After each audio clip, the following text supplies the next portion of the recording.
Assalamualaikum warahmatullahi taala wabarakatuh. Bismillahirrahmanirrahim. Alhamdulillahirabbil alamin.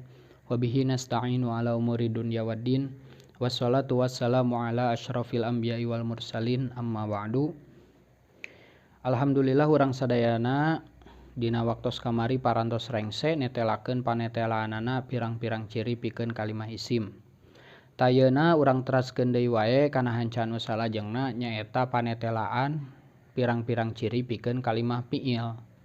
Bismillahirrahmanirrahim. Qala al-musannifu rahimahullahu taala anhu fi kitabihil jurumiyah.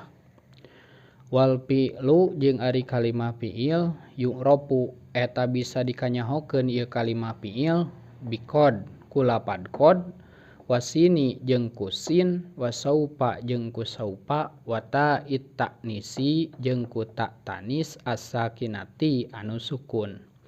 Maknana wallahu a'lam. Jadi saur musonib dina kitab jurumiyah ari kalimah fi'il teh eta bisa dikanyahokeun ieu kalimah fi'il ku lapad qad. Tah nya lapad qad. Jadi ciri kalimah fi'il anu nomor kahiji teh nyaeta lapad qad. Ari lapad qad ngabogaan makna ngabogaan. Ari maknana lapad qad eta aya dua. Manana lapad qad teh dibagi dua. Hiji aya makna litahqiq ngabogaan logat nyatana. Anu kaduana aya makna qad teh makna litaklil ngabogaan makna rajeun. Bogaan makna rajeun. Tegasna jadi qad teh dibagi dua. Hiji aya qad litahqiq, nu kaduana aya qad litaklil gitu. Qad litahqiq ngabogaan makna nyatana, qad litaklil ngabogaan makna rajeun. Tah ari anu dimaksud qad litahqiq anu kumaha? Anu dimaksud qad litahqiq di dieu teh nyaeta hiji qad anu asok terap kana fi'il madi. Lapad qad anu terap kana fi'il madi gitu. Jadi lamun lapad qad terapna kana kalimah fi'il, fi'ilna teh fi'il madi, mangka ieu lapad qad dimaknaan ku makna litahqiq. Jadi ngalogatna teh nyatana. Contona seperti lapad qad qoma jaidun nya. Qad qoma nyatana geus nangtung saha zaidun ki jaid. Nah, jadi lamun qad lapad qad nyirian kalimah fi'ilna teh terap kana kalimah fi'il madi, mangka maknana teh litahqiq nyatana.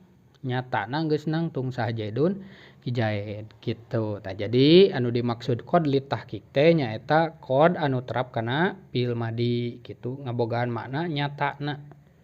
Tah terus qad anu nomor kaduana teh naon?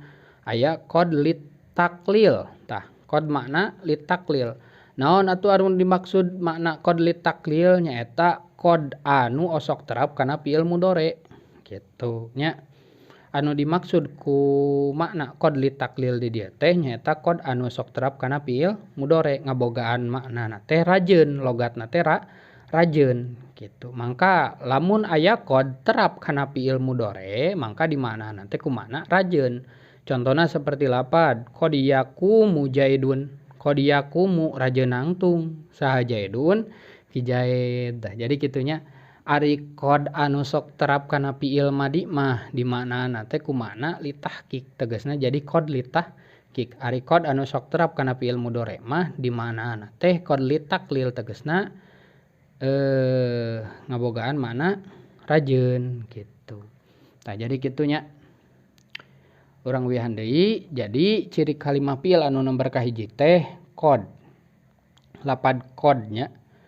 Ari lapad qad ngabogaan dua makna. Makna litahqiq anu kahiji anu sok terap kana fi'il madi. Terus aya makna litaklil anu kadua sok terap kana fi'il mudhari gitu. Tah ieu logatna teh beda-beda. Lamun litahqiq mah logatna nyatana, lamun litaklil mah logatna rajeun kitu nya. Tah mung sakitu heula panetelaan ciri pikeun kalimah fi'il teh nembe hiji nyaeta qad.